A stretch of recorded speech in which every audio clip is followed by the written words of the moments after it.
What up, TikTok? Hey, hope everybody's having a great Friday.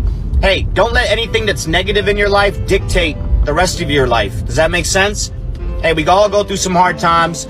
We all go through some emotional stressors, maybe at work, maybe at home, whatever it may be. Don't let that dictate who you are and how you react to the rest of the things that life throws at you. Does that make sense? Like if you're feeling pissed off and angry all morning or all day, you're going to take that energy and you're going to present it to everybody else that surrounds you, your loved ones, your soldiers, whoever it may be. You're going to use that negative energy and it's just going to make everything worse. Try to be positive. Pick something positive in life that's going really well. Use that positive energy and let that dictate the rest of your day. We can harp on the negatives. We can harp on the bad things that are going on in life. It's not going to help us. It's not going to help us move forward. Stay strong, keep pushing, drive on. Happy Friday. What's up, Trash Talkers? Hitting you up this morning with a special promo on how to dress when you are doing PT in civilians, but you want everybody to know you're an Army. This comes from the Buddy Beckwith fashion design of how to work out. So first, you can notice the RI panties. Not Ranger panties, but Ranger Instructor panties. The green socks, the knee brace for the old guys. Don't forget the M frames.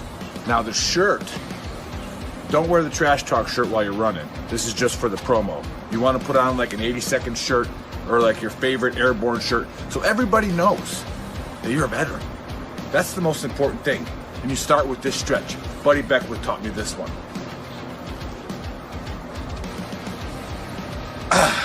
Ready to go. So, I'm walking out of the gas station and my co-worker, who's an old MP, but we still claim him, and has engaged the man in conversation. Not much for conversation with strangers, but he's got the tab. So, as I walk by, I say airborne, and the man responds with, and I quote, "Hoorah." So, after I instructed my coworker to slash every single tire before he put the car in gear, I looked for the biggest rock. As I crow hop to throw it through his back window so he can stop posing as one of us, I actually wake up and realize that the man's ignorance had incapacitated me for a moment, and I was daydreaming. I mean, because in that moment you got two options. I chose the third option and said, "Incorrect. That's an incorrect response." And I kept walking. The man said nothing and he pulled away. So you tell me, what is it, a stolen valor thing?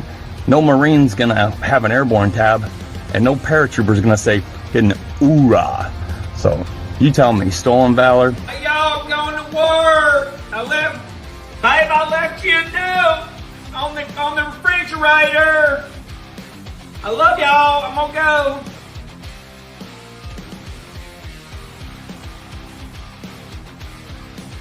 Hey, go get dressed. Get ready for school. You're doing great. I was just tooling along. Shit! Bad guy! Stop!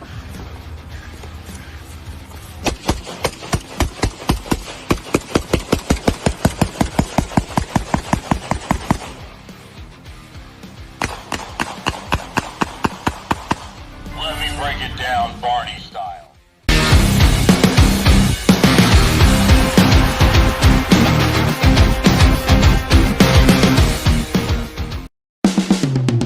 This is the Veteran Trash Talk Hour, hosted by Nick, Dave, Joe, and Buddy. Real warriors making fun of other real warriors. Try to not get triggered.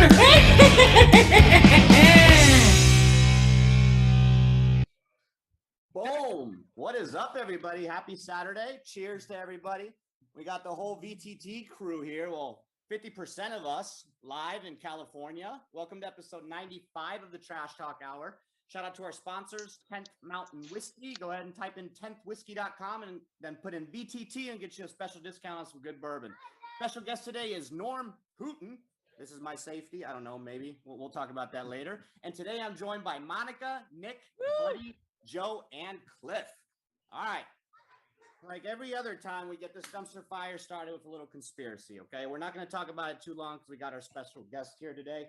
But I want to talk about, has anybody seen the movie Men in Black? Anybody? Yes. Yeah. Anybody? So We talk about the fact that you don't know what 50% means. yeah, 50%. There's 3 of us here out of 4. That's 75%. There's more. There's more. Look, there's 2, 4. Buddy 6. just said math. Yeah, but good job, buddy. Real Do you want a fast. cookie? Not a huge deal, guys. You learned that. You learned that. Yeah. But anyway, that percentage thing at the Q course. Sorry. Yeah, that's good job, buddy. But anyway, can I finish now? Thank you. Oh, Yeah. So anyhow, if you guys have seen the movie Men in Black, so supposedly there is an actual group that exists, and they call themselves the Men in Black. Okay, these are not CIA guys, these are not Delta, but they don't go by names; they just go by numbers. And every time an incident happens with a UFO sighting or a crash site or whatever it may be, these Men in Black show up and they threaten people. Okay, so there's two cases that occurred in the last 70, 80 years. So in 1947, this guy named Harold Daw, he was out fishing and he sees this UFO in the sky. He was out there with his son, and this UFO supposedly crashed and debris killed his son. Okay, and law enforcement was called, the police was called, and he actually saved a piece of the debris and was going to go to the radio station with it and law enforcement. And these 2 men in suits showed up, no name tapes, nothing. And they basically threatened him and said that, we are going to kill you if you go to the law enforcement with this, or if you go to public with this stuff. And then there was another case later on in 1997, Robert Richardson, he was driving down the road and supposedly collided with a UFO. Okay, I don't know. Like, how does it happens, bro. Whatever, and the same thing as well. He had some debris and he saved it and he started telling his buddies about it. And then 2 weeks later, these 2 gentlemen in suits showed up and they said, "We will kill your wife if you, talk about this, and we need the debris. You need to pass it on to us and never mention us again." And then there's multiple cases, other UFO sightings. I think Cliff looked something up too on it. 1976, a really respected Dr. Hopkins saw a UFO up in Norway, Maine, and was visited by 2 guys, Men in Black. And they were showing them, said, "Hey, look at this." And they had a quarter in their hand. They made it disappear, and it freaked the doctor out so bad that after they left, his family came home and he was sitting on the couch with a gun, just scared completely shitless from it. So who knows? True. Real, not real. Is it Was just it John CIA? Hopkins? They're not I identifying went to school with themselves him as and Sloan CIA? Kettering. Do they even exist? Are they real? Who knows? But I'm going to go around the panel here and we're going to get everybody's take on this. Is it real? Is it not? And Monica, you're first in the shoot. What is your take? Men in Black, CIA? All right. Bullshit? What is it? I don't know. So I'm hearkening back to the UFO stuff. Let's I harken. think it would behoove you to pay attention. Someone Yes. needs to mute. Yeah. Someone needs to mute. Who's muted? Oh, sure. We've all worked for the government. We know that crazy stuff goes on behind the scenes and crazy things happen without it making the media. I spent 2 years in South Korea in the Signal Corps, and a lot of stuff happened that the public didn't know anything. Was that during the about. Gulf with the Tonkin? Yeah. No. Oh. Well, there was some creepy stuff. Yeah, I'm A that long old. time Dude. ago. I served in the fucking Korean War. Yes. Vietnam No. War. Stop. Yeah. So yes, I'm positive that I don't know if it's all men in suits and then clandestine stuff, but I'm sure that there's something to it. so Definitely. UFOs, do you believe in that? You do believe Yeah. that there's something like that going on, supernatural, whatever it may be, and then that these people might be showing up when these instances Sure. occur. Okay. All right. So good to go. Thank you, Monica. Hooten, what's your thought on this? I mean, you might blow us all away right now with your response. So I'm curious to hear this one. Yeah, I kind of call bullshit on that one. I would think if they're gonna All right, you're done. they're gonna walk in there and say, "Hey, if you tell anybody we're gonna kill you," they probably would have just done the job right there. So, and not put the threat off. So yeah, I would kind of be skeptical of that one. Okay, fair enough. Good answer, buddy. What's your take? I mean, I'm going to go with Hoot on this one. Okay. No, the special forces First guys, of all, yeah. if there was like a Men in Black people, then nobody would know about the story anyway, and they would probably not only say that we'll kill you, if like they would definitely say if you say anything, we're going to kill everybody. Right. Yeah. But generally, the government doesn't They don't tell you when they're gonna kill you. Like I'm pretty I'll sure just they do didn't, it. tell, Yeah. they didn't tell Exactly. Jeffrey Epstein, hey, if you say anything, we're gonna kill you. They just, well, he hung himself, so they I didn't thought have he to was worry about suicide. it, I guess. But you know what I mean. It's Yeah. that Some the government Arkansas. doesn't give you a whole lot of warning before they do what they're gonna do when they do what they're gonna do. So nah, I don't think so. You don't think like scare tactics though? Maybe like when No. no. Oh, when's the last time the IRS came in and said, "Hey, if you don't pay us, we're gonna"? They just come and say, "Hey, look, you're going to jail." Yeah, your house has been leaned caveat on Dave. right now. But give Yeah, us some money. You know, Yeah. hey, you know that house you lived in?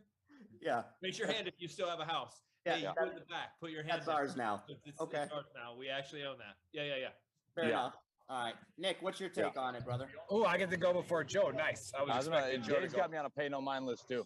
But I got something to go against what Buddy said, because he said if the government was going to do it, and what Hoot said is that they just kill you, but they have to leave one of you alive, otherwise there's no more threat. Here, hold on a second. There's a guy throwing a. Hey, Joe, you go. I'll go next. That's a lot of people alive. All right. but there's Hey, all look, those no, people I saying I that it agree with happened. Hoop, but it's like there's like what Buddy said.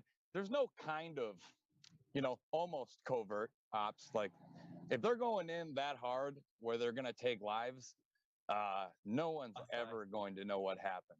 That's never been said to Buddy. Buddy has never waited hard enough. Quasi-black They're ops.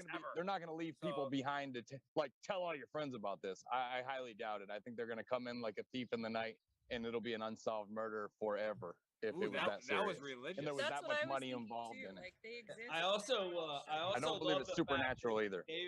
Dave said that there were men in black suits that didn't even have name tags on. Like who wears a name tag on their Well, black? yeah, suit? I should have Like, worded is it. the But bellhop that hey, showed brother. up to kill you? Like, Yeah, brother, I what the should have fuck is worded it going on? different. I should have worded it different. They just don't identify with a name. So when they show their badge or whatever, whoever the fuck they are, like they go by numbers. Dave, You know what? It's The guy the that rumor. sold me my Right, car, now, he hey, wasn't Men on in the Black name went by tag either, alphabet, and so I it thought was he was Shay. suspect. Look, Right? I've researched like- these, conspiracies 30 minutes prior to the podcast to get things going. So like, Hey, we're Hey, no, experts. I'll get back to what I was saying. I'm a is, like, fucking expert in it. you got General Pershing, right, in the Philippines. Okay, Yeah. he lined up 100 terrorists at the time. They weren't called terrorists, but they were just Muslims, and he shot 99 of them. Yep. And he let one go, right, to go, hey, this is who we are. Send a Right, message so out. so Yep. I could see the Men in Black once in a while leaving somebody around to just be like, when they do show up, you better listen to them. So but I'm gonna go with that they don't exist because the government can't do anything right. So There's some things the government does right. no, there isn't. There's stuff that civilians hired by the government do right. Like if it was up to the people actually in the government to do it, not happening. That's just my take, buddy. Just my take. All right, but hey, this is what it is. So that's fine. So I think they do exist, but They're probably just CIA or whatever. it's like the FBI didn't used to have guns, right? And they had to have a federal, they had to change the Constitution for them to carry weapons, and so I think they exist, but and again, I go with Hooten, buddy, that they will just kill you, because why would they threaten you like that? They just kill you, just like the IRS doesn't show up to your house; they just take the money out of your bank account, and then you're like shit, So it's like, but they do got to leave somebody alive. So that builds the conspiracy. That I do think there are a few people that have to spread the scare. They have to, otherwise, what good is it? Right. So, That's good. That's a good take from everybody, and I like it. So yeah, again, so who we're knows? not going to talk about the UFO we saw last night, then, right? That might have been the bourbon talking. I don't know. No, that was Buddy naked. It's also there could also be a conspiracy that if you really wanted a piece of a UFO, and all you had to do was get yourself a black suit and some sunglasses to show up and say, we're from the government and we don't have any identification, give us that piece of UFO. Very cheap disguise to get. Like, Yeah. Wait, hold on. I'm not Can't part of the believe they government. fell for that. Yep. I am now part of the government. Give me your Give me what I need. Yeah. Don't look into this laser pointer. Good stuff. Good stuff. Well, buddy, I think it's over to you for your honesty cap. And then, Yeah. So we talk about that. Mental health and is a big part of what we do. The suicide rate for veterans, we've all seen it, and it's unacceptable. It's high. Whatever. My honesty cap is that especially in traveling around with the USF, like Nick was talking about earlier on the Principles of Patrolling show, I've seen quite a bit. We've traveled around the states. Fifth principle. It's super apparent that we are all a sum of our parts, right? Like we're all a community, and we're no stronger than the community that we're a part of, whether it's as Americans or veterans or whatever. And a lot of us are searching, kind of lost after we get out of the military and looking for something to make ourselves happy. And a lot of us go into chasing a dollar or chasing somebody else's happiness in order to find our own happiness. And my honesty cap is that if you have a little bit of patience, and if you find happiness when you start giving of yourself to other people, and that's where you typically find your happy place, something that you're passionate with, and you share it with other people. So people that are having issues, if you calm down and you're a little bit patient, and you make a couple phone calls to your buddies and talk about things that you're passionate about, and you start doing that, chasing that passion, and then sharing it with other people, you're going to find a lot more happiness than you're going to find chasing a dollar and trying to be a billionaire just because you want to be a billionaire, as opposed to you're chasing excellence in what you're doing and the passion that you have, and everything else will kind of follow along with it. So that's my honesty cap. Good. Today. There we go. I mean, everything put together, it's the energy you put out is the energy you're going to get back. Is that a haiku? That's pretty simple. Don't think it's a haiku. I think that's a haiku. Yeah, that was my AAR for that. I don't know cap, what buddy. haiku means. I'm actually only through sophomore literature, so I think that's in senior year is when we learn about haikus and things like that. Yeah, So I think Buddy, you got a high school waiver? Oh, high school waiver. I had a middle school waiver. Guys, they had to go talk to my 6th grade teacher, and she was not all that. Oh, I had to for bribe her. character reference, your 6th grade teacher? Yeah. Well, not really a character Needs whack. needs to but be a like- little bit of a window licker. Yeah. It was the list of waivers that I needed to get in just on my mental acumen was large. It's why it took him 16 years to go Special Forces. Oh my So God. he You have had a to- waiver badge, right? Buddy was a staff sergeant when like Nick and I and all of us joined. I was a staff sergeant in 1985. Yeah. 85? Oh yeah, 85. Back when I was From Greenbow, Alabama.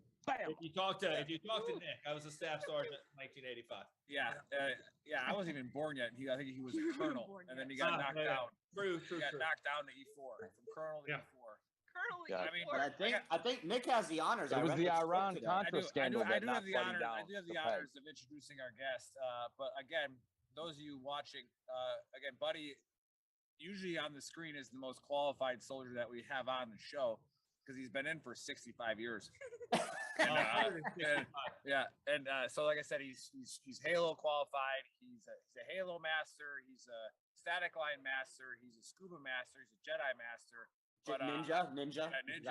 But I think we found a better master who was in 5th group before him, and he had to call Daddy. So that's our guest.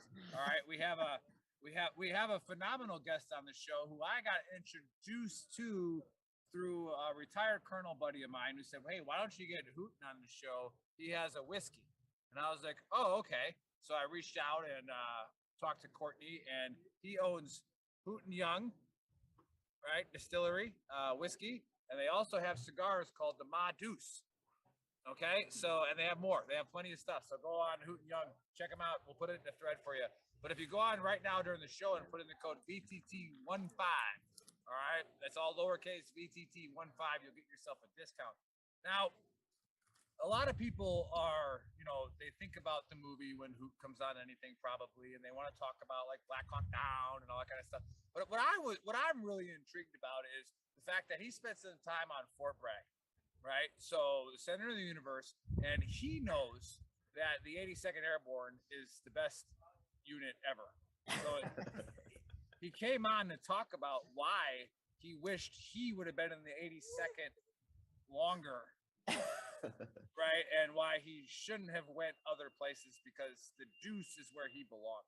Hey, welcome to the Trash Talk Hour. Talk about what you got going on with Hooten Young and all this great stuff, and let's shoot the shit a little bit. Hey guys, cheers! It's an honor and a privilege to be here. Looks like it's going to be a fun hour for sure. But I got a lot of respect for the Deuce. I got so much respect for it. I got one of my sons is a fire support officer in the 82nd. He's over in Poland right now. Hopefully get him home soon. But yeah, Deuce is a great outfit. In a lot of ways, right? They've got a lot of records. It's not all of them good. So they probably spent more time in the brig at Fort Bragg and the surrounding areas than most other units as well. So, but they're a great outfit. But yeah, I spent about 22 years, 20 minutes at Fort Bragg, North Carolina, with the exception of about a year where I was a DLI. I spent a little over a year out at Monterey, California. But my whole career was spent at Fort Bragg. Started out in 5th Group as an SF baby right down there on Sante Road, which I don't even know if that's a road on Fort Bragg anymore, but that was before 5th Group went to Fort Campbell. But a lot of history there, a lot of great memories from Fort Bragg. It is the center of the Army universe for sure. But I got out, went to pharmacy school right after about August of 2001. So I went to pharmacy school, started at Campbell University after many years of night school at Campbell University, Fort Bragg campus. And a month later, I got recalled back to the Army on 9/11. So I had to postpone that for about 10 years or so, but went back, after 9/11 and did some work with the Air Marshals and some other stuff. But over the years, probably the one consistent thing that spans every phase and age and genre of my life was whiskey. It started when I was about 12, and it continues to this day. And I'm proud to say I'm probably the first guy in my family, male child, not to go to jail for making it. Now I'm doing the same thing now, but doing it legally. So a lot of fun. But looking forward to spending about an hour with you guys talking about this afternoon. All right, awesome. So with like you said, you mentioned making it legally the first time in your family. Where originally are you from? So I'm originally from Texas, but my family migrated to Texas in the 1840s from Tennessee. So the Appalachian. Oh, so you're a mountain boy. Yeah, originally my family was. Then we moved to the hill country of Texas, which was the next best thing. So Texas is the best country in the world. Yeah. So love it, but living in Georgia now, South Georgia. So your bourbon recipes come from the woods there in Appalachians, right? Yeah, that's what we tell everybody. No, we actually source our bourbons. We use MGP, Midwestern Grain Products, which is a big distillery, one of the best distilleries you can source your product from, especially if you're using, light whiskey or rye whiskey, stuff like that. But not too many people that can do it better. I certainly couldn't do it better myself if I built my own distillery. So we source it out of there, but they do a great job. We tell them what we want, and they are perfect at giving it to us. So. All right. So was I reading that right on the website that you were looking to pair a good cigar with your whiskey, and that's what got you into making cigars? Well, they kind of both came together. So I have my partner, so the Young of Hooten Young, really good friend of mine. He's become more than a friend. He's a brother now. we smoked a lot of cigars down there. And we had a friend from Cuba who would make those cigars for us. Made them in America and made them, not Cuban cigars, but a Cuban friend. And so we smoked a lot of them. And on the 25th anniversary of Gothic Serpent, which was the anniversary for Somalia, we made 300 of our cigars, and we weren't selling them at the time. We were just smoking the hell out of them. And we sent them up to Fort Bragg to our colleagues up there to celebrate the anniversary of Somalia. And within about a week, we had over 1,000 orders for boxes. So we decided to start making them and giving back a portion of what we made to veterans causes and supporting veterans charities. And we kicked off the cigar brand first. And then we found ourselves, every time we light a cigar, we'd have to have a whiskey with it. So we said, well, if we're going to do that, we might as well make our own. So we went in with another good friend of ours named George Miliotis, who's a world-renowned master som. And when I think of a master som, I think of wine. But really, when you're talking about a master som, you're talking about wine, whiskey, food, anything that you can eat or imbibe. They're experts in. And not only is he an expert in blending and tasting, he's well networked around the world in the wine and spirits industry. So he put us in touch with the right people to find the product that we were looking for.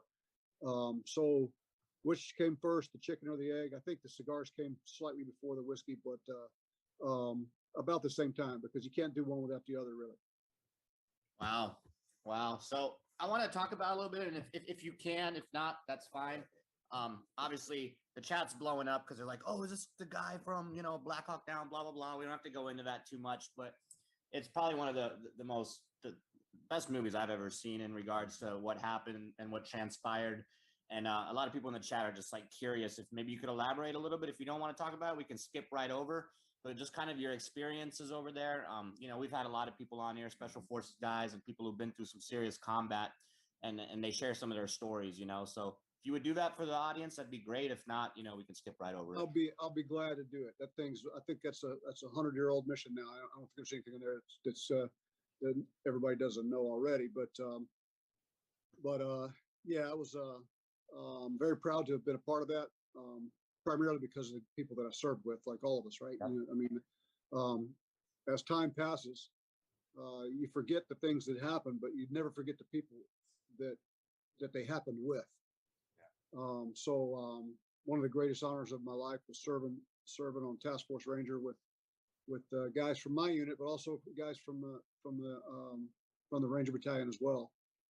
Ironically, I went to Ranger School very late in my career, kind of on a bet. So I was on the range shooting one day, and I had a buddy of mine that had recently, come in from the Rangers, and he was like, "Oh, if I outshoot you today, you're gonna have to go to Ranger School." And I said, "All right, you got a deal." And I think that's the only time in his life he ever outshot me. But anyway, not long after that, I was kicking it off down at Fort Benning in Ranger School. But the cool thing about that was that I was a sergeant first class when I went. I got hooked up with, of course, a bunch of bat boys who were, Ranger privates and junior NCOs. Some of the most squared away guys I ever served with, and as young guys. And we became lifelong friends. And I remember standing on our final raid. So I was the PL for the final raid on Santa Rosa Island. Just as you're getting ready to finish up the Ranger School, and we were standing there in our leaders huddle on our leaders recon, talking about how we were going to take down Santa Rosa Island, and didn't give much thought at the time. But not long after that, about a year later, we're back in Somalia, and I'm standing there with a lot of the same guys that were in that huddle. We're on the battlefield together. So guys like Dominic Pilla, John Bellman, Pendleton, a bunch of guys that went to Ranger School with me that we became lifelong friends with, did our final exercise in Ranger School together. And the next time we saw each other, we were on the streets of Somalia. So building relationships with each other, really, really important. You never know when it's going to pay off. It makes things easier in the hard times, right? It does. Sure. I was gonna. Dave got beat me to it, but I was gonna talk about like why Monica's here, why Cliff's here, and then we got Vito is here, and then another buddy from Bravo Company. You know, so it's like we talk a lot of trash to each other, and we love it. And it helps us. The reason why we started Veteran Trash Talk. So those of you watching for the first time, you know, we started this for our own mental health, and it turned out to be, you know, a phenomenal thing. And now our family's grown, and this is one of the first times that we've all been kind of in the same place, you know, and able to do this after starting it a year and a half ago. But I noticed when you said when we celebrate Somalia, you know, and we try to talk to the veteran community about this, about celebrating those that, you know, if it could have been the worst time of your life, could have been the best time of your life, but we celebrate it. You know, we celebrate those things. And so you already answered a lot of what I was going to ask with that, but what I would follow up that with is like what about that environment and making those connections kind of drove you to what you're doing now, if it did at all? That's what I was gonna ask you. Like, did it drive you to do what you're doing, or was it just you know, a whim? Yeah, well, I do a couple of things now. So you know, when you get old, you'll find out that you'll look back over your life, whether you like it or not, you end up saying, hey, I did a lot of things. And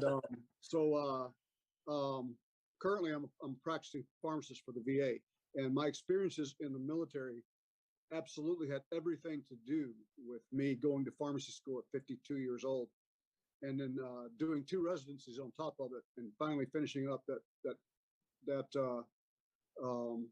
skull dragon, academic skull dragon that I went through at the age of you know, 58. You know, so most of these guys are retiring from pharmacy by the time, you know, and I'm just getting started in it. So but what really triggered that was I went, you know, when I retired, I went the first time to pharmacy school, and I was thinking, you know, I'd go open up a small pharmacy somewhere in the country with my wife. And then I got kind of sucked into that GWAT thing that grabbed all of us, and had forgotten about it, and never intended to go back, because as time goes on, you're thinking, man, you know, I don't really need to. I'm financially stable and everything's going well in my life. But what triggered me to go back was I was over in Jordan working on a contract for the U.S. government over there in a place called the King Abdullah Special Operations Training Center, otherwise known as CASODIC. Some of you guys may have heard about it. Some of you guys may have trained there or gone through there on your way over to Iraq. Some of us have. Yeah, but it was a huge Nick, facility. You been to Kasadic? No? Okay, kind of cool too. Not a big deal. Sephardic school. Samara, yeah, buddy spent some time at Spiker where they had salsa. Yeah, buddy was doing Burger salsa King night and while stuff, we were you know? killing everybody in Samara. That's Yeah, I remember when my last it was in they have They had buses. You could this will blow buses. your mind. They had bus routes at the base he was at. Yeah. Where like if you wanted to go to salsa night, you had to get on the green bus. If you wanted to go to the defect that had surfing turf, you had to get on the blue line. Right? Like there were these lines he had to go to. And this whole time, like, we're begging for a hot pocket. Yeah, You know, yeah. it's like can I get a hot pocket or something? We're burning our own shit out there, you know. It's like, no, you actually got to go catch a fish out of the tiger's line. Like wild animals.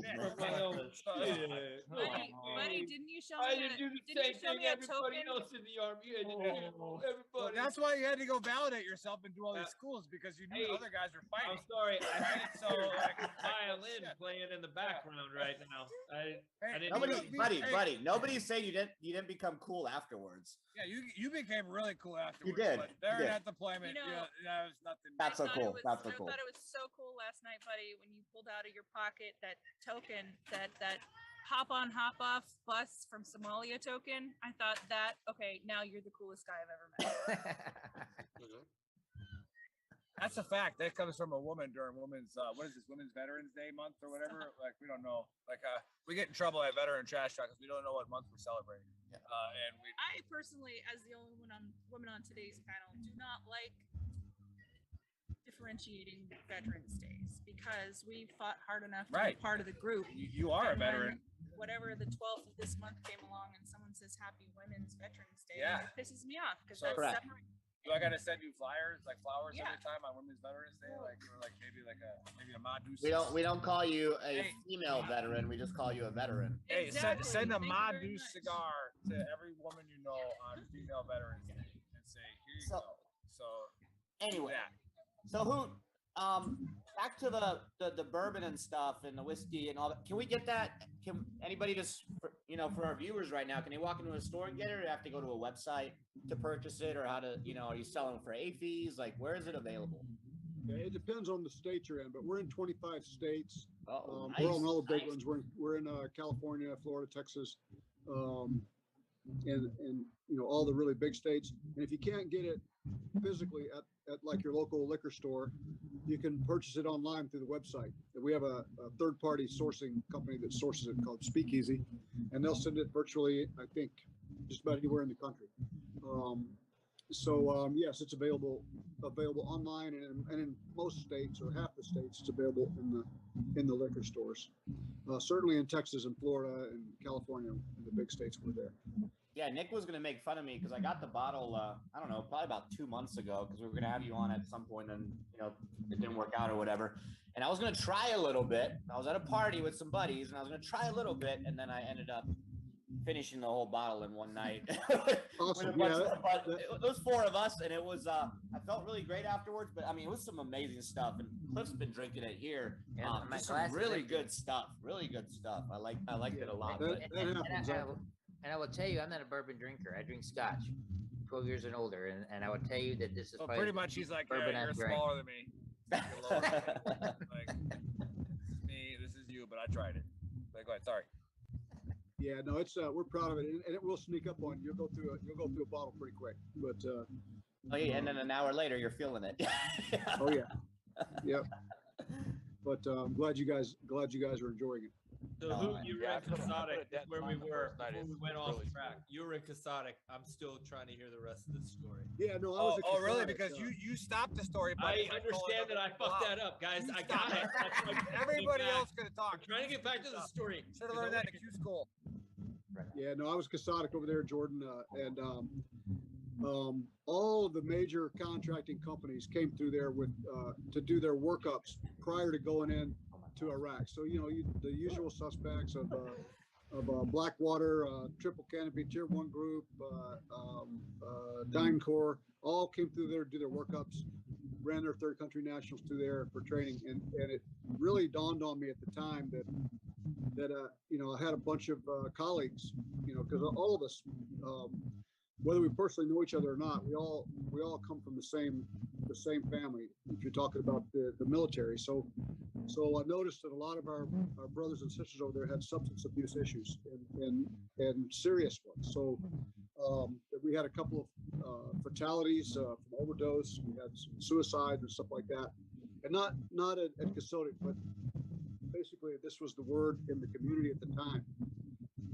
And it was just devastating. And then I had a very, very close friend of mine that ended up losing his wife to an overdose, and then he was also addicted to prescription painkillers. And then not long after that, ended up committing suicide. So I felt compelled to go back and at least do something about it, because I'm a little bit superstitious, and I didn't want to find myself on the other side of the river having to answer for why I just chose to do nothing when my friends really needed me. So I went back, made the decision to go to pharmacy school at 52 years of age, and it was the scariest mission I think I've ever been on, because you step back in there and everybody that you're sitting there with thinks you're the dean of pharmacy school. They don't realize that you're sitting there with them as a student. So it was a big step out of my comfort zone.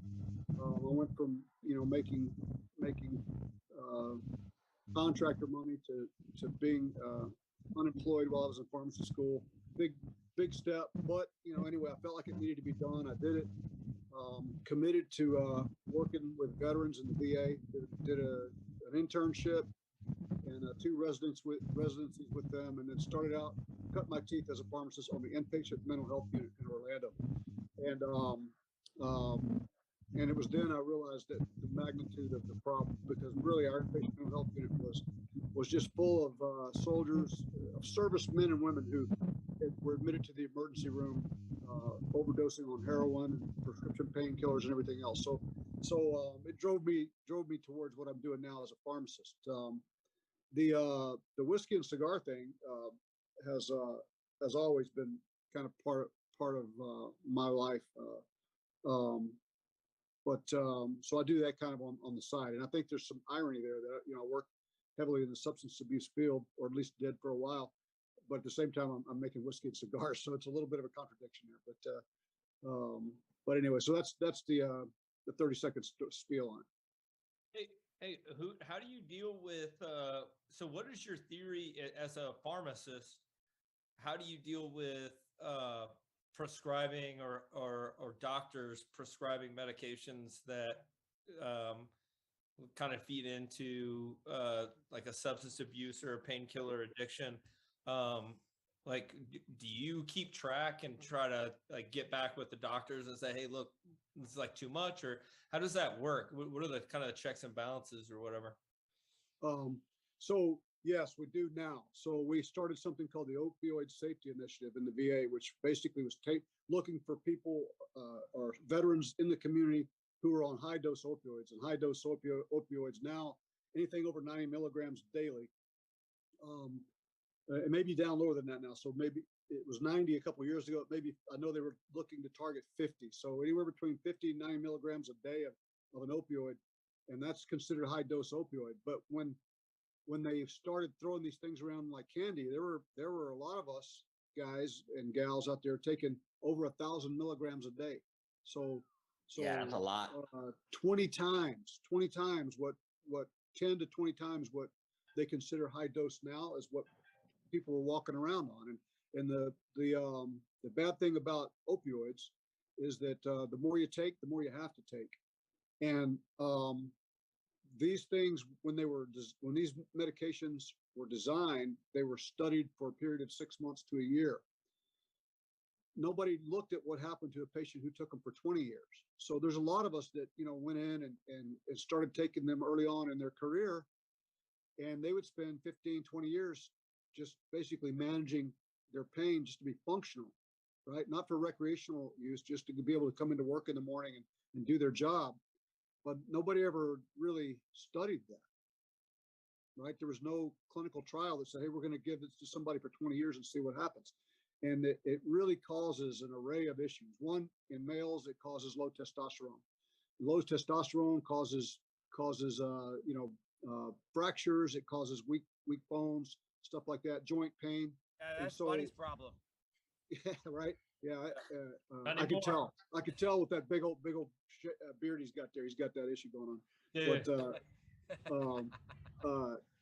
But yeah, basically they gave out medications that were given out in a way that they hadn't studied them, and as they got further and further along, they realized just from stuff that showed up in clinic that they started noticing these issues, and so they made a really strong concerted effort to get the doses down on everybody. And the worst thing you can do to somebody that's taking 1,000 milligrams of an opioid a day is tell them, we're going to cut your doses in half, and then we're eventually going to get you down to 1/10 of that. It's a fight, and I get it, because it's true. The side effects of tapering off of an opioid are real. You're not feeling good, your pain goes up, but in the end, I think we save some lives. Yeah, that's awesome. Yeah. Hey, I wanted to, because I always have to one up Buddy. I have to try my hardest. He does the same thing. He tries to one up me. But so he went to a little camp that he went to train people how to kill people. That's cool. Like whatever. But do you know the Marine Corps? I think he was a major or colonel at the time that negotiated Durant's release. I do not. I can't. Off the top of my head, I don't recall him.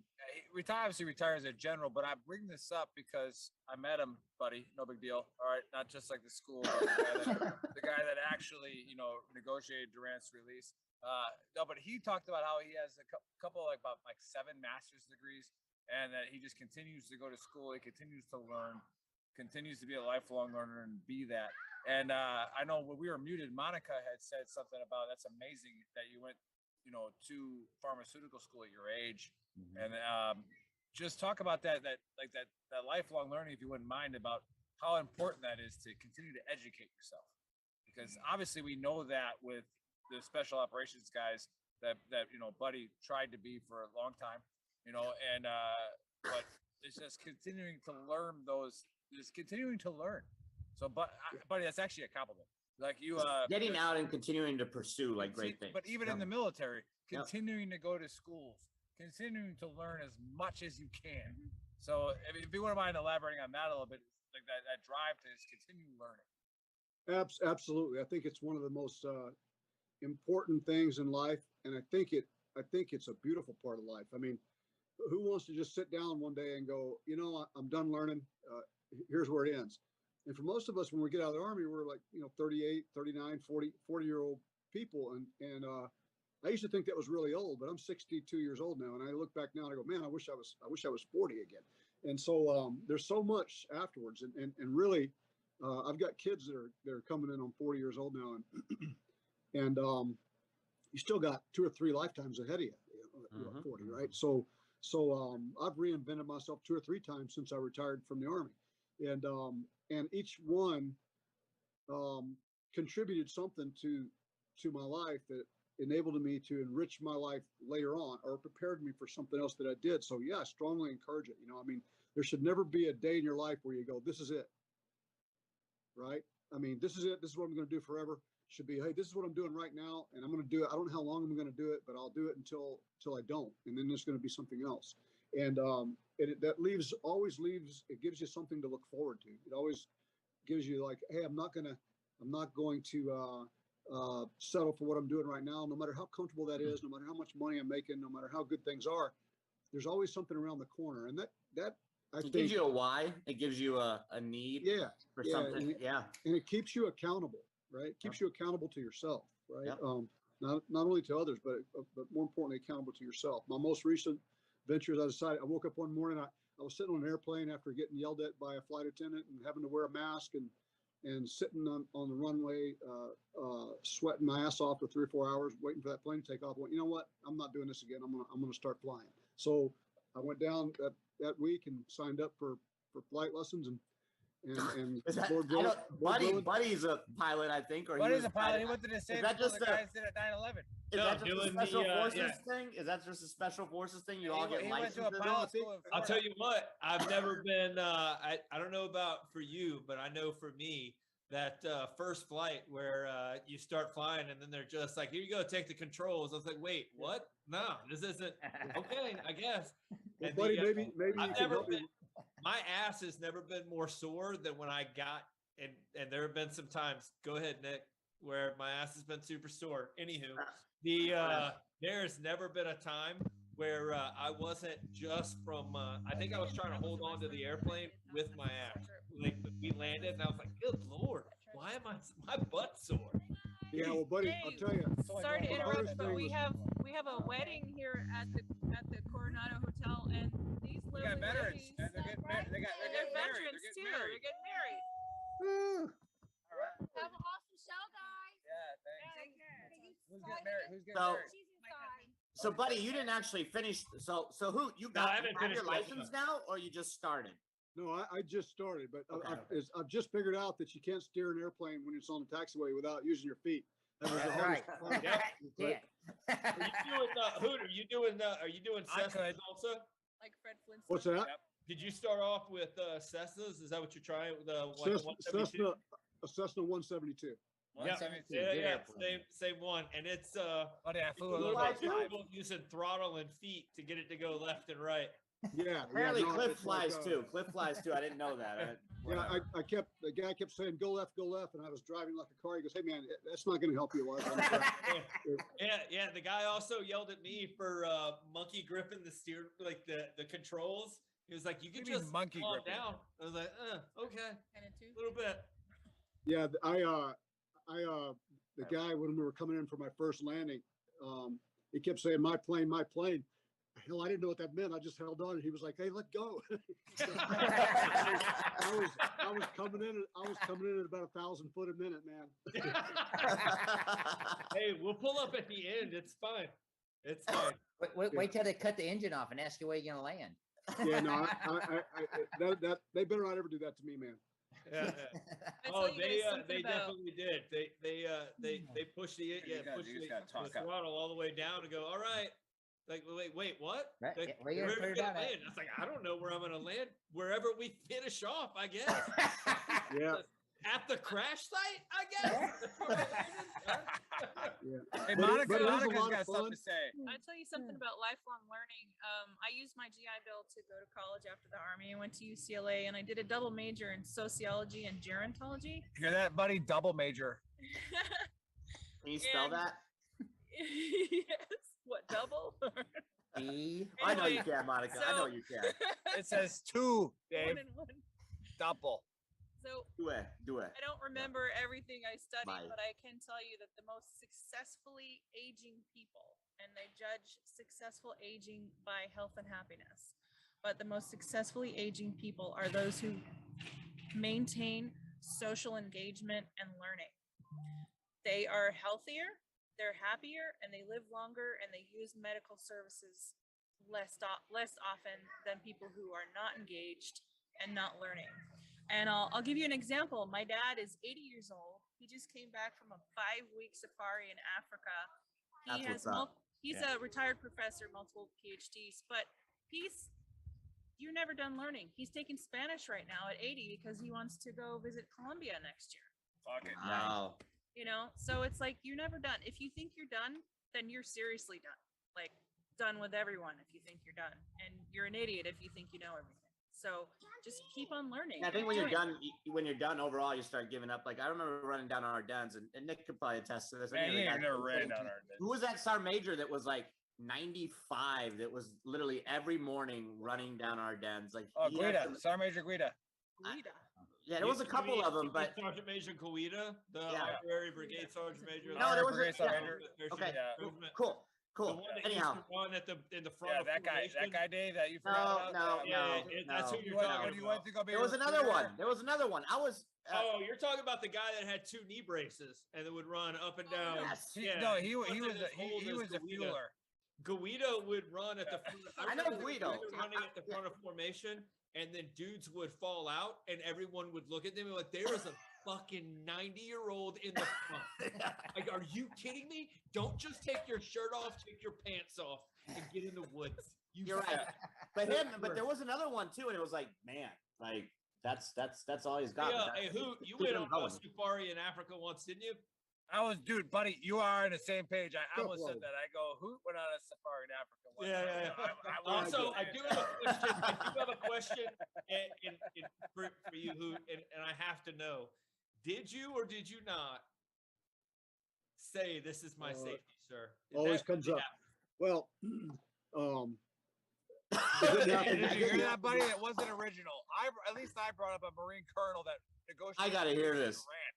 But yeah. Yeah, so a couple of my Ranger buddies, right? I already told you guys I went to Ranger school with a couple of junior NCOs from the Ranger Battalion, and saw them back when I was in Somalia. We used to hang out outside the hangar, you know, when we weren't doing anything, which was a lot of time, and just shoot the shit. And one day they said, "Hey, a lot of our guys have never had any CQB training, so can you get some of your guys to come over and help us out?"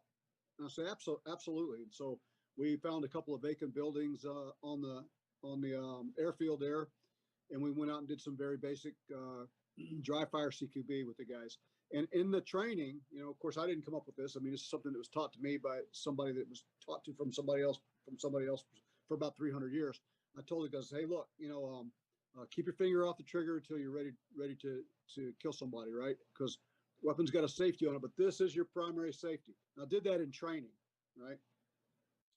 And that very same day, we went into the chow hall, you know, the chow line. I'm standing in the chow line, and I had a Ranger captain come up to me and say, "Hey, you need to put your weapon on safe."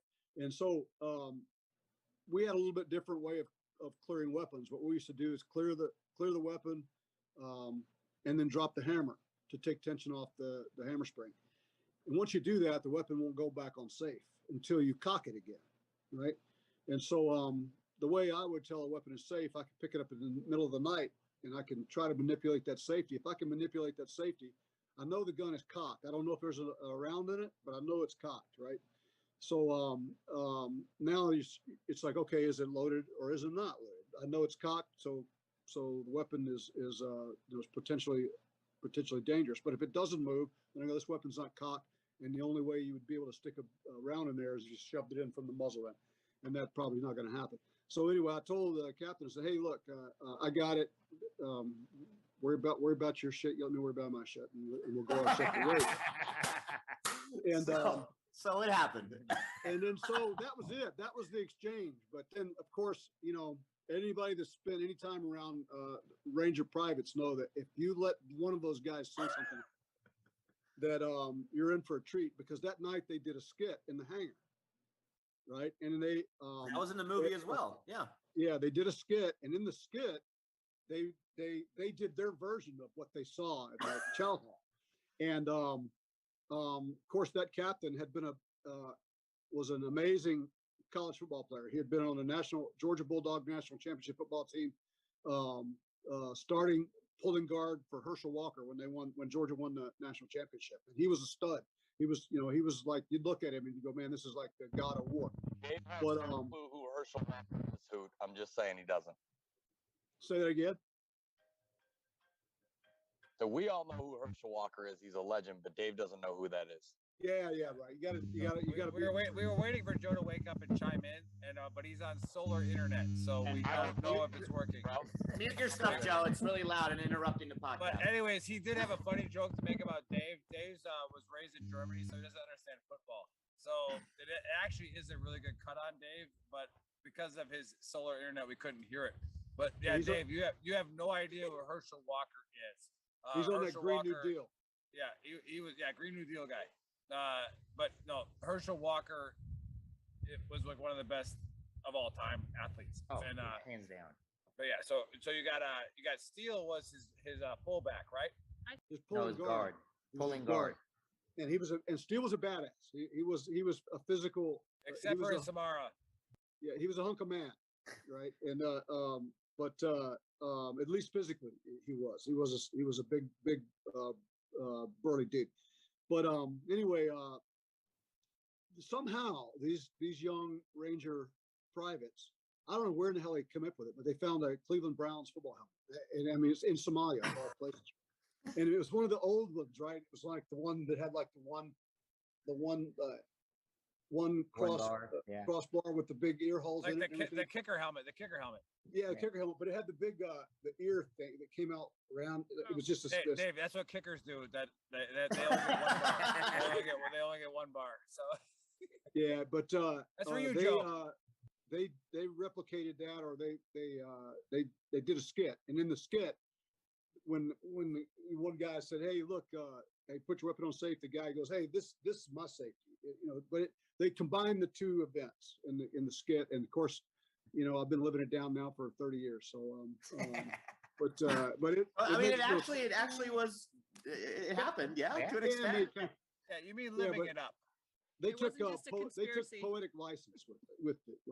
Because we know a lot of the movies in Hollywood likes to chalk some stuff up, but also reading the book of the pilot and everything, like I was obsessed with that movie and just everything. Shugart and Gordon. I mean, we got ranges named after him and like all kinds of crazy stuff. So it's always been one of my things, and it seems like a lot of it was pretty on par for the most part. Obviously, Hollywood's going to do their thing, but compared to some of the other movies like Lone Survivor, God knows what really happened in that movie. God knows what happened on that mountaintop.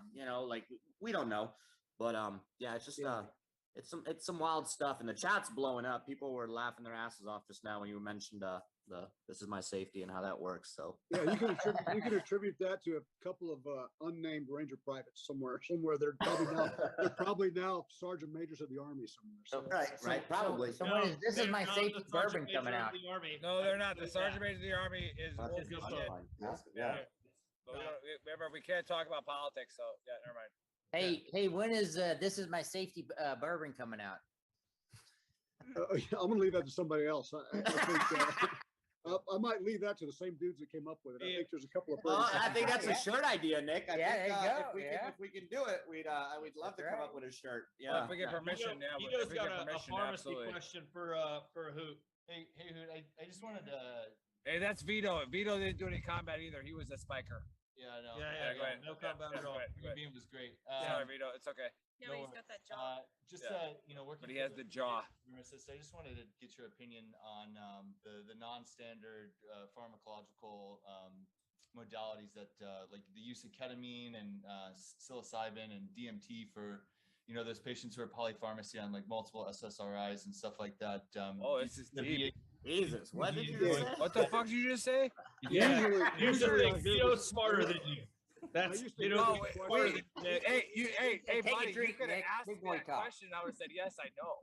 Boom. Right? Like he didn't have to do all that to prove that he's smarter than us. Vito, ask the question, an infantry question. Direction would be on something like that, or maybe personally your thoughts on, of course, using like cognitive therapy or behavioral therapy and stuff, but what the VA is kind of directing towards and stuff like that. Yeah, I hear that question. Is it Vito? Yeah, Vito. Vito. So Vito, I hear that question probably used to hear it about 30 times a day. Usually it's from people that, hey man, how come you're not gonna let me smoke dope in my lifetime? Right?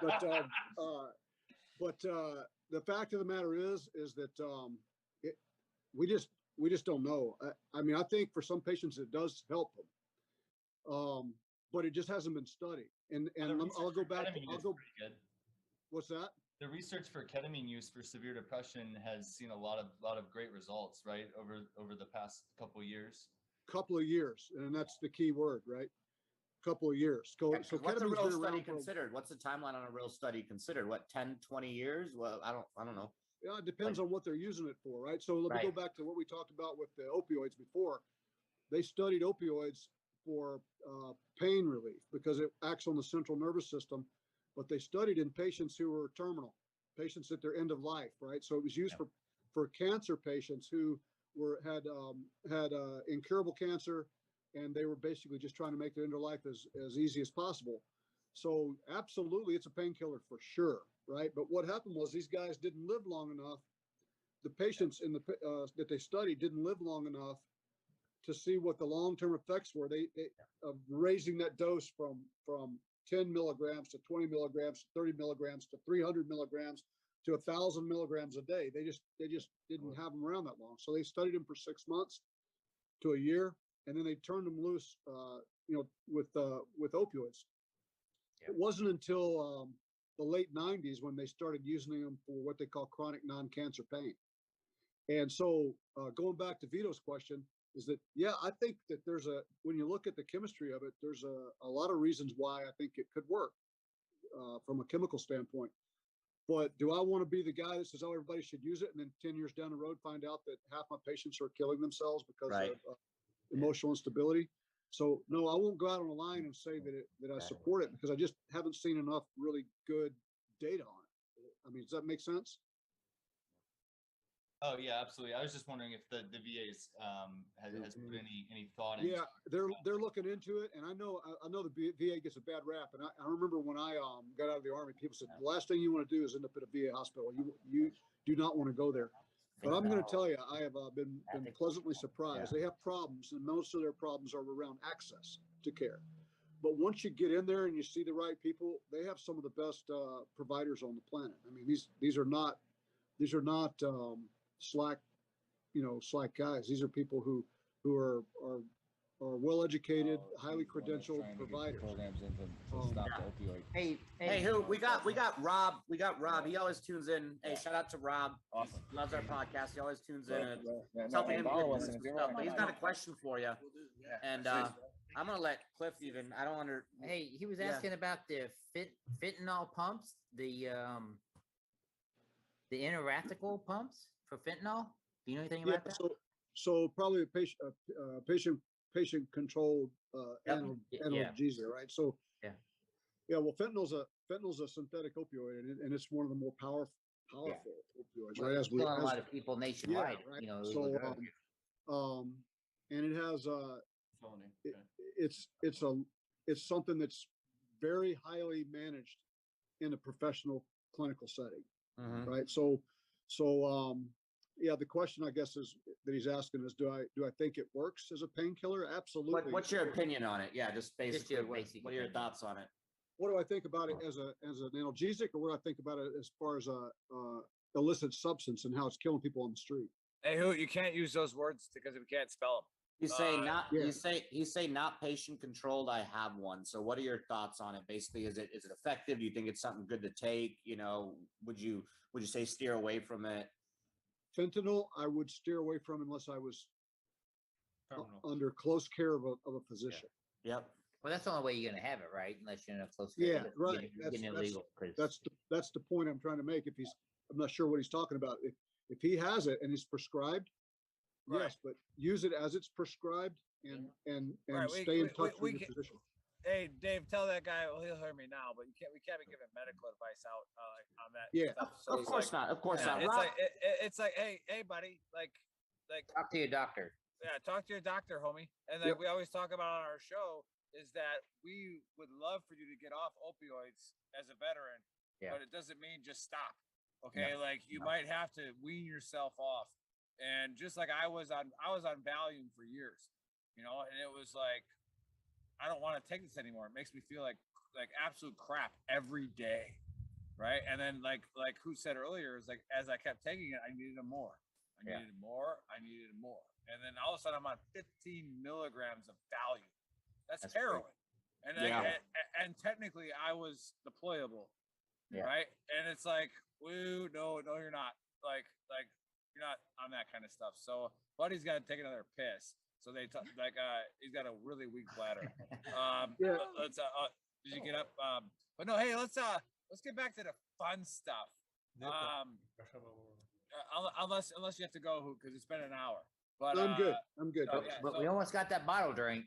Yeah, but again, this is what we're all about at Veteran Trash Talk. It's community. It's discussing things with each other, and coming up with solutions to a problem that maybe I don't have. Joe might not have the answer, but Hoot might have the answer. Vito might even have the answer. Vito came on and used a lot of big words. All right, I'm really excited that he did that because we always knew Vito was smarter than us. So, Vito, I'm gonna punch you after this show because that was like you made us all look dumb. Hey, not a huge deal. Vito sets up hospitals in Iraq now. Does he? So he's seen more than you have in Iraq. Now. Awesome. Yeah, you were in Syria. You were in Syria when you decided to become cool, buddy. All right, so the Syria stories we'll listen to. Your Iraq stories, not so much. Yeah. Right? But anyways, hey, give us? I'm gonna throw you in a spot here for a second. Give us a time where somebody said something to you, like in a bar or a restaurant, not knowing who you were, like a political opinion or just like a war story, where you were like, huh. Like, give us something like that where they didn't know who you were when they were saying something. Oh, I got a lot of those, my friend. Yeah, but, give us your best one. My best shot at it would be when I had I don't know if you guys, if I mentioned, I worked when I got recalled back into the Army on 9/11. I was paired up with the Air Marshals for a period of time. And eventually I rolled out of the Army and became the national training coordinator for their global response team. But ran a lot of training for the Air Marshals when they did the buildup right after 9/11, along with a lot of other guys. And so had a really dear friend of mine. His name was Jim McMahon. He was on Super 6-1, which was the first helicopter to crash in Somalia with Cliff Walcott and Donovan Briley. And he survived the crash, but he was severely injured. He broke his back, and I think he had some facial damage from a 40 Mike can hitting him in the face when it crashed. But so he was with me. We were sitting there on the range one day waiting for training to start, and our students started showing up to the course. So these are people who are trying out for the Air Marshals. They're going through the Air Marshal, like ex-fifth group guys. Yeah, no, I'm not. No, you're not gonna get me. But these guys were standing around in kind of a huddle, talking to each other, students. And then I was standing there with Jim, who again was the guy that was on the helicopter that crashed in Somalia, the first one. And I hear these guys talking about what they're going to do after work, and it's a Friday, and they're going, "Hey, what you guys going to do tonight?" And the guy goes, "Hey, let's go catch a movie." And the guys, well, what do you want to watch? And one of them said, all right, well, let's go check out Black Hawk Down. And of course, they didn't know us. We were just old part instructors on the range. And but some guy in cargo pants. Yeah, it perked my ears a little bit. And one of the guys goes, oh, I can't go watch that. It brings back too many bad memories. Oh, right. And of course, I was like, oh, now you really got me. Then we're gonna have a conversation now. So I just kind of Jim and I kind of edged over closer and closer to their group. And they had no idea we were listening to them. And the guy goes, what do you mean? He goes, yeah, I was on the helicopter that crashed in Somalia. Oh. Right. Oh. And fine, wrong. I think the guy was like mid-20s or something like that. Mid-20s or something like that. So first of all, I think he was probably like 6 years old when the helicopter crashed in Somalia. But I just looked over at him and said, hey, come here, bud. I said, I want you to meet somebody. I said, you guys have a lot in common. I said, because this guy was on the helicopter that crashed in Somalia. And then they proceeded to have a conversation. So that's probably the funniest one of those. So I have to know this. Did he come to class the next day? I think they ended up cutting him from the class, but he was definitely a lot quieter. That is so awesome. The odds of like telling. Oh my God! Yes, the odds. The wrong time and wrong place, and having two people that were intimately involved with that, like. You would have to. How big was the crowbar to pull his entire leg out of his mouth? Yeah. He was him and Han. I mean, it was hilarious. But actually, the leg went through the ass, and out the mouth, and then you had to try to bring it back, and it's like that was just gonna hurt no matter which way you pull it. But it was on that note. Yeah, very cool. So when they did the movie, did they obviously had some discussions with you guys? Because I mean, even This Is My Safety is kind of similar to what happened. Were you a technical? No, actually, were you a technical advisor to the movie? Like, or was it just like how did that all work out? I was actually still in active duty. Oh, and, wow. And could not advise on it, but actually that probably came from those kids that put that skit together. They were like, hey, let's make sure this gets in there, right? So, but no, I was still actively serving when the movie came out. And then if you could hit on it, maybe if not, again, it's all Shugart and Gordon, like the situation in the movie where they knew that they would, they were going to go secure the crash site, but they knew that was going to be their last crash. That's going to be it. We're letting letting them drop us down there. We're going to do our thing. Can you hit on those two a little bit briefly, if Yeah, well, I was not at that crash site. That was 6-4, and I was at 6-1. Yeah, but did you watch the movie, Dave? He wasn't there. I did. I know he wasn't at that crash site, but he was involved in that entire. Yeah. So, that occurred. First of all, I would say both those guys were just as good as they come. They were not only were they great operators, they were just great people. I mean, and there's a lot of guys that were operators that were assholes, but these guys were not. These guys were really, really, really wonderful men, and were well respected by everyone. And I know that there was one member of their team that didn't go to the aircraft with them because he had to jump on the chain gun. His name was Brad Halling. He would be a better guy to make an account of it, but.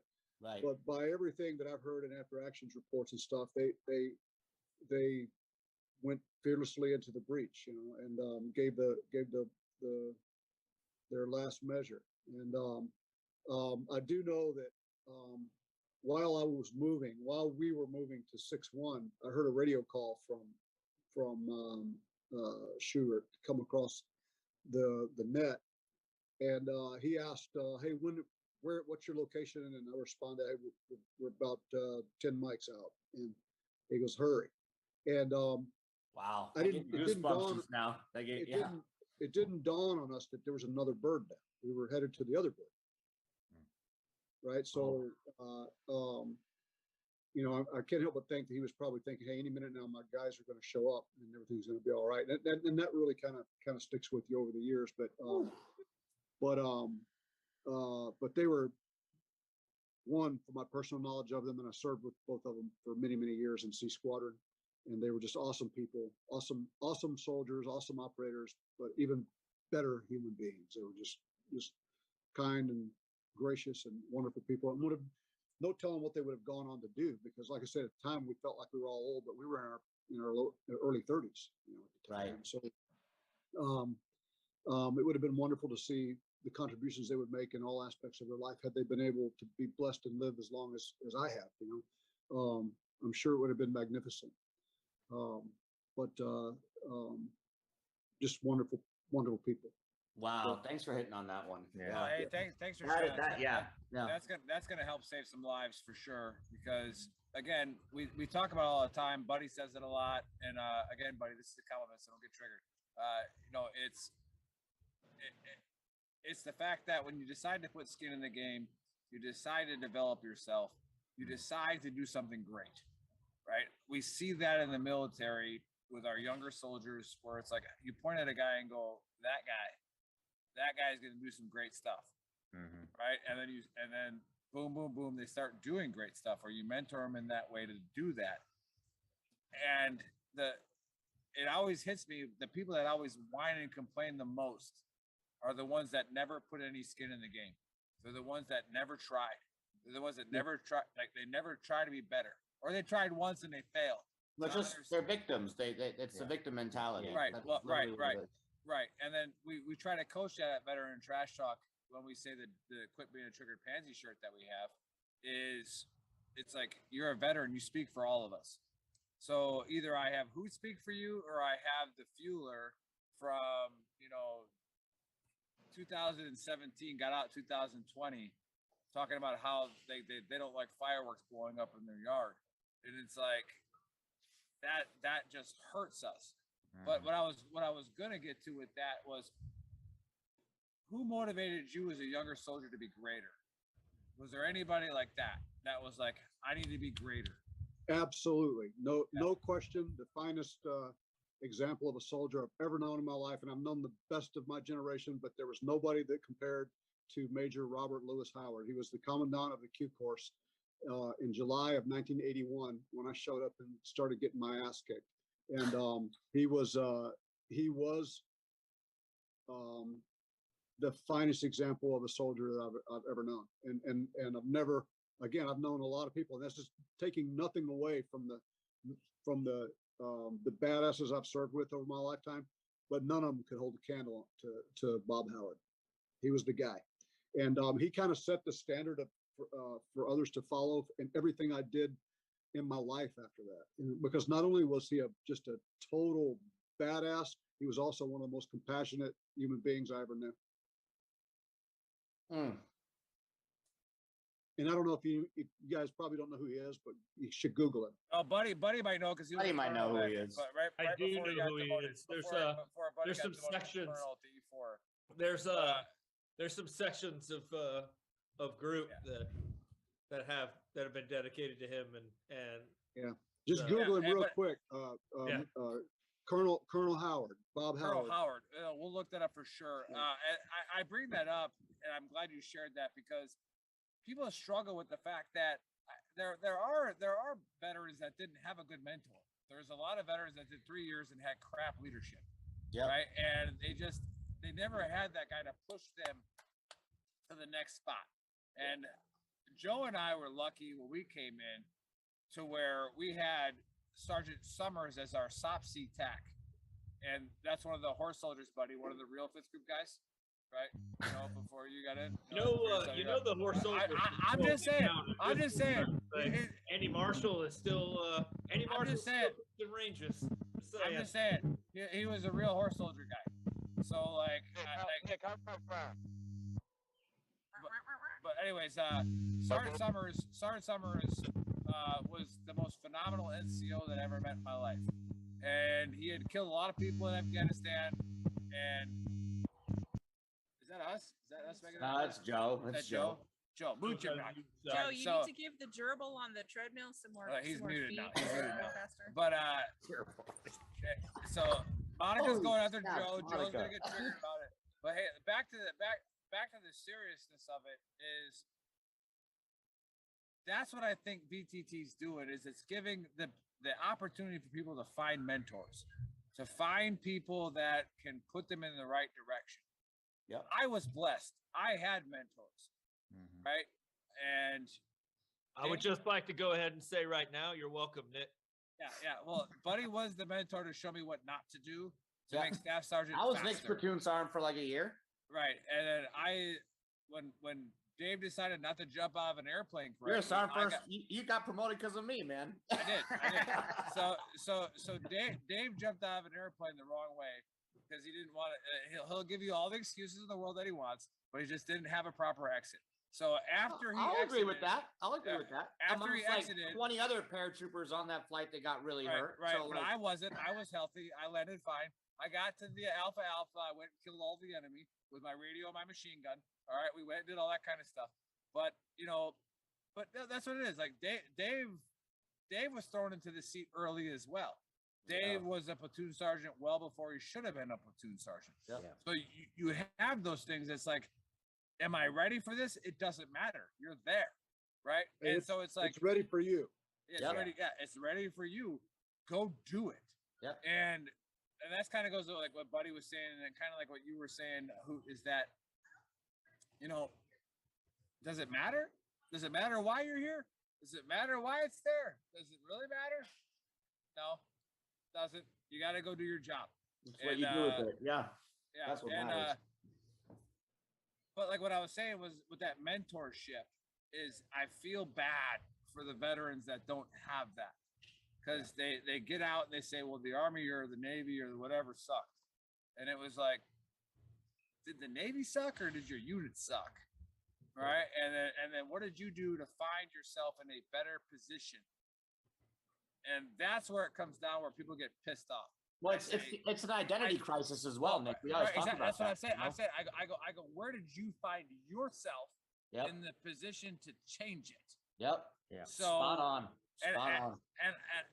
and the only reason I'm getting on my soapbox here is because I loved what you said about Stuttgart and Gordon. Is what would they have done if Yep. they were still alive? Because they were so great. They were so awesome at their job. So those of you watching right now, and those of you who are thinking about doing dumb stuff to yourself, I want you to think about that. I want you to think about if you tried harder, where would you be? But guess what? You're still alive. Okay? So there's still a time to try harder. Try harder. Go educate yourself. All right? You got Hoot here from Black Hawk Down. All right? It's out. All right? He killed people. Like did you know how to shoot that rifle? Like in the movie, did you know how to shoot that recoilless rifle? Hey, I've shot some recoilless rifles before. That's what I said. That's what I said. uh, But did you just all of a sudden know how to do that? No. No. No, you gotta Alright. you gotta endure like many hours of the back blast of a recoilless rifle to be able to enjoy it. Do it. The 203 in the window. I don't think that was you in the movie. Is that a real thing? You know, the Rangers were shooting. And I've seen that happen from De Los Reyes. I've seen that happen. De Los Reyes. we have seen some 203s do some crazy stuff. You remember the practice range? I almost got killed by one in combat in Samara that Buddy wasn't at. And then we had the one that bounced off the wall and hit Dave in the nuts. This is a great story. So we're at a 203 range on Fort Bragg, right? And Dave's a sergeant. I'm a specialist, right? Everybody's. Dave's got tasked out. Now it makes sense because he was in E5. So it's nighttime, so he's awake. Has to run the 203 range that we're shooting 203s through a window, sponsored by Black Hawk Down, right? Because you got to shoot 203s through windows now, right? And so all of a sudden, you hear it. It's like a little whistle. It's like, right? This little whistle comes in and hits Dave right in the nuts, right? So this, what do they call the practice rounds? They had that orange paint, and then the round comes back, and it hits him right in the dick. It was Like Flores. right over like a stand that he's operating the targets on. Like it was a perfect shot. It's perfect, right? So it hits him right in the dick, and we all start dying. We all start laughing. Like it's out of control. And Dave's on the ground crawling with his hands over his nuts. And he goes, anybody below the rank of E5 better start doing fucking push-ups. Right? Because we're all laughing so fucking hard. So yeah, did the 203 happen? But I know I was on a longer soapbox, but like Hooten, did it happen? Was Did there it a scene where you guys showed the Rangers what's because up? Dave's dick has never recovered from why we did this shit. So did it actually happen? Shout out to Haley. Shout out to Tyler. Yeah, Beautiful kids. Well, hey, your testicles work, but not your dick. Yeah. Yeah, I don't know about the 203 in the movie. I can't recall that scene, but I do know that one of my Ranger buddies is a guy named John Bellman, and he was on the SAR team, and he got dropped in on 6-1 before the rest of us got there. So they'd been there for a while, and they had strong pointed a building just south of the crash. And as we were moving forward, we were methodically clearing buildings, approaching that crash site, still looking for it because we knew kind of where it was, but we didn't know precisely where it was at.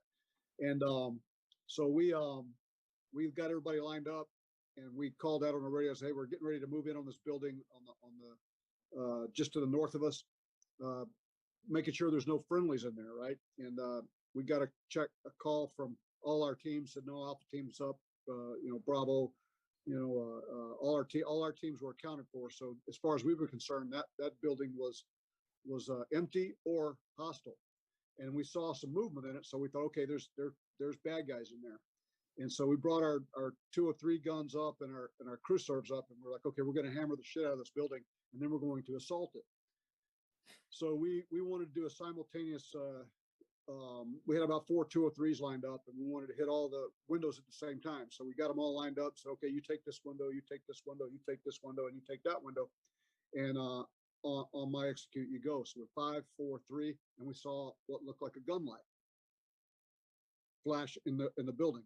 Yep. And we stopped. We said, hey, that looked like the signature of a gun light, because it wasn't a steady light. It was just kind of a flash. And we went, wow, that was weird. It's not something that we would expect out of Somalis. So we made another radio call. We said, hey, look, are we sure we don't have any friendlies in this building? Because we're getting ready to kick the shit out of it. And they said, no, we're good. You're cleared hot. And so we stood there again. We started to count 5, 4, 3, and we saw a green chem light come out of the door. Whoa. And I heard Ranger, Ranger, Ranger. And I looked across and I said, hey, Bellman? And he goes, yeah. Is that you, Hooten? I said, yep. And that's where I finally linked up with my Ranger buddy on the streets of Somalia. But it was down to about 2 seconds from them getting the good news from a Delta squadron. So wow. But that did happen. We didn't. That's a scene in the movie too. That's a scene in the movie too. I think. But it was close. And had it not been for their gun light, when they went into that room, they cleared it. When they cleared it with a gun light, and that's what we saw the first time. And then as they moved further into the building, they got to that exit door. They opened the door up and they threw a chem light out in the threshold of the door to mark it as friendly. And had they not done that, 2 or 3 seconds later, we were going to light it up. Wow. Yeah. So I mean, again, a lot of stuff is pretty accurate from what we saw. And then this is the beginning of the last question, at least from my end. At the very end, when you guys are exfilling, getting out of the city, and then they show Hoot, he's like talking about war, he's eating some chow, and then you're like, well, I'm going right back into the city because there's still men that are still there fighting after the initial push that you guys went out, and then you went right back in. Is there any correlation to anything that occurred when you were Yeah, we did. We went initially to the Pakistani stadium, and that was when, because when you're on the battlefield and you're decisively engaged, you're worried about the 1 meter of ground you're standing on. So you're not really seeing the whole big picture. You don't know. Right. You don't know that Tent Mountain's involved in it. You don't know that you've lost another bird's crashed in the city, and you've lost 2 more that crashed back at the airfield. So all this stuff you're not aware of. You're just fighting from door to door, window to window, house to house, and it's taking it 1 meter at a time. And then when we got to the Paki Stadium, we saw the casualty collection point, and they had dead and wounded lined up out on the battlefield. I was like, holy shit, what just happened? And the boss came over and said, hey, get your gear. We got to go back in. We got another helicopter down. And I went, what are you talking about? And that's the first time that we knew that 6-4 had gone down. We up to that. Oh, you hadn't known the entire time until that point. We didn't know. We didn't know until we got to the stadium, because we're not on that command net. We're on the assault net, and we're on the fire support net. So we're not talking to all the other aviators and stuff. We're just talking in our circle. And but the assaulters and the guys on the streets at Super 6-1, we didn't know until the next morning that other helicopter had gone down. And at that point, that thing was overwhelmed shortly after it crashed. I mean, I think that they say that the gunfight between Sugar and Gordon lasted no more than half an hour. So hours had passed since that had happened. And that's when they were missing. Durant was captured. We were getting a brief while we were on the helo. We got helo down. We got guys missing, and they had video footage, of course, that's famous now, of them dragging bodies through the street. That was from 6-4. And of course, now we're absolutely furious, and we're ready to basically just kill everything, grind it up, and pour salt into the earth is the attitude that we went back in with. But yeah, we didn't know until the next morning. But we moved by helo from the Packey Stadium back to the hangar and refitted for follow-on operations. And went right back. Wow. Whew. I love this. Yeah, this is awesome stuff. I'm good, Hoot. I don't have any more questions in regards to any of that. Yeah, hey, I mean, it's been amazing. Like, it's just been amazing to have you on and just being able to share all that with the community and with us. I salute you, brother. Like, just amazing. Love you guys. You guys are awesome. Stay accountable to each other, and I always like to think of it as, hey, look, I could have easily died along with my friends on October 3rd. I didn't, so I owe it to them to live my best life, right? I mean, what would they do if they could do it all over again? If they could have everything that I had, and the opportunity to raise a family and have a profession and be whatever it is you want to be, I don't know that they would waste it, right? So that's a message to all of us: is don't waste the time you're given, because it somebody doesn't have that time, and they would give anything to stand in our shoes today. Yep. Right. So I'm proud to have been part of your initiative here, and reach out anytime. Love you guys. You guys are awesome. Oh, perfect. Thanks. And remember, go to Hooten Young, all right, and get their bourbon, get their cigars, get their whiskey. All right. Phenomenal. And you nailed it. And our producer in the back, he's sitting there, hour and 30 minutes. And every time we have a conversation that is awesome, it goes past an hour. And yeah, you nailed it on the head. We're here for each other, and we talk about all the time on the show. This is the recap, the AAR, if you call it. We said it on the fifth principle earlier today that if survivor's guilt is almost selfish. It's selfish to us because you're alive. All right, go do what they would have done. Go be the man that you should have been, or the woman you should have been. Go be productive, because you're here, and that's a great point. And we say it all the time. So you nail it on the head with that. It's just awesome. Awesome having you on. And I hope that a lot of people buy your Madu cigar. I'm going to smoke this right after the show. I got to go find a spot in California where I can. And then You're going to love it. Do it. I'm going to go smoke it. I was hoping I could smoke it now, but in California, they're all crazy. So yeah, I've been smoking cigars since I was about 15. I've never had COVID. I've never had the worms. I've never had intestinal parasites. I've never had the clot. Yeah. Well, I guess we had to get your show out before we had to get your brand out before I got kicked off the air. So, anyways, Dave, close us out. Actually, Mental Health Warrior over here is going to close us out because it's a PTSD Awareness Month. June is. Mr. Hooten, I want to appreciate everything you said and what we've talked about. As a mental health warrior and being a suicide survivor. I know it's important that when you talk about things that can trigger people and how to deal with those triggers more positively. And I think sometimes just talking about it really helps a lot. And I think that's why Veterans Trash Talk has been so successful in helping veterans just to have that voice and just be able to be comfortable and be able to talk, with people about their issues and problems. And, if you're listening to the show and you enjoyed the show, or if you have a buddy or friend who's kind of been quiet this month, pick up the phone, give them a call, give them a text, just see how they're doing. Let's check on each other today. Just to make sure everybody's doing okay. Let's do a quick buddy check with everybody, just to make sure everybody's okay, because you never know what people's going through. I ran into a veteran on the street, at the hotel I'm staying at here in California, and he told me his story about PTSD and what he's gone through, and I was really appreciative of that. And Matt, if you're watching, thank you for your story, and I hope you're doing okay, brother, and you continue to heal yourself. So with that, I'll go ahead and close it out and turn it over to who's ever next. Good to go. We're closed out. Thank you so much for coming on. It was an honor. Let's stay connected. See you guys next Saturday.